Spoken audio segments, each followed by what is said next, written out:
I want to read you a story from the Gospel of John, chapter 21, verses 1 to 14. And it's a story that I think says two really important things. One really important thing about Jesus, and one really important thing about us. So this is a story. After these things, Jesus showed himself again to the disciples by the Sea of Tiberias.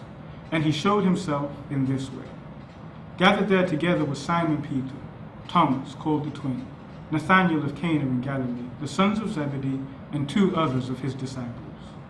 Simon Peter said to them, "I am going fishing." They said to him, "We will go with you." They went out and got into the boat, but that night they caught nothing. Just after daybreak, Jesus stood on the beach, but the disciples did not know that it was Jesus. Jesus said to them, "Children, you have no fish, have you?" They answered him, "No." He said to them, "Cast the net to the right side of the boat and you will find some." So they cast it, and now they were not able to haul it in because there were so many fish. That disciple whom Jesus loved said to Peter, "It is the Lord." When Simon Peter heard that it was the Lord, he put on some clothes, for he was naked, and jumped into the sea. But the other disciples came in the boat, dragging the net full of fish, for they were not far off from the land, only about 100 yards off. When they had gone ashore, they saw a charcoal fire there with fish on it and bread. Jesus said to them, "Bring some of the fish that you have just caught." So Simon Peter went aboard and hauled a net full of large fish, 153 of them.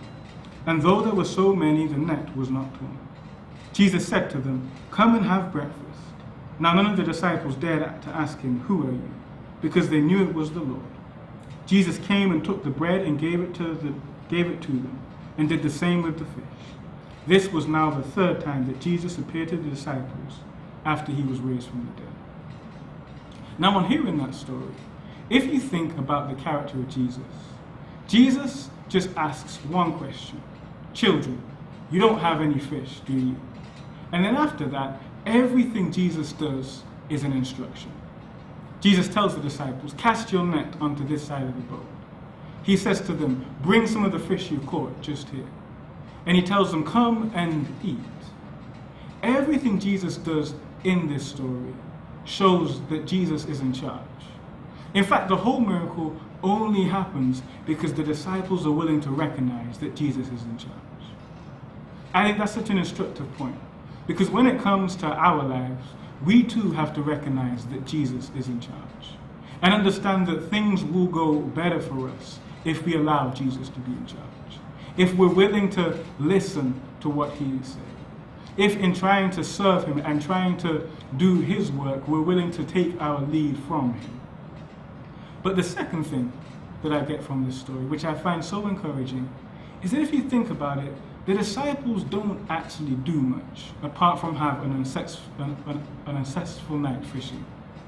They don't do anything apart from fail to catch fish until Jesus turns up. In fact, the only thing they do is listen to him. And then they catch so many fish that under normal circumstances their nets would have broken. But because they were willing to listen to Jesus, because they were willing to be available, Jesus was able to do amazing things with them. And that's really the second point. That all Jesus needs and all Jesus wants is our availability. Nothing else. He doesn't need you to be an amazing singer or an amazing preacher. He doesn't even need you to be confident. All he needs you to do is to be available to him. And then he is able to do amazing things through you.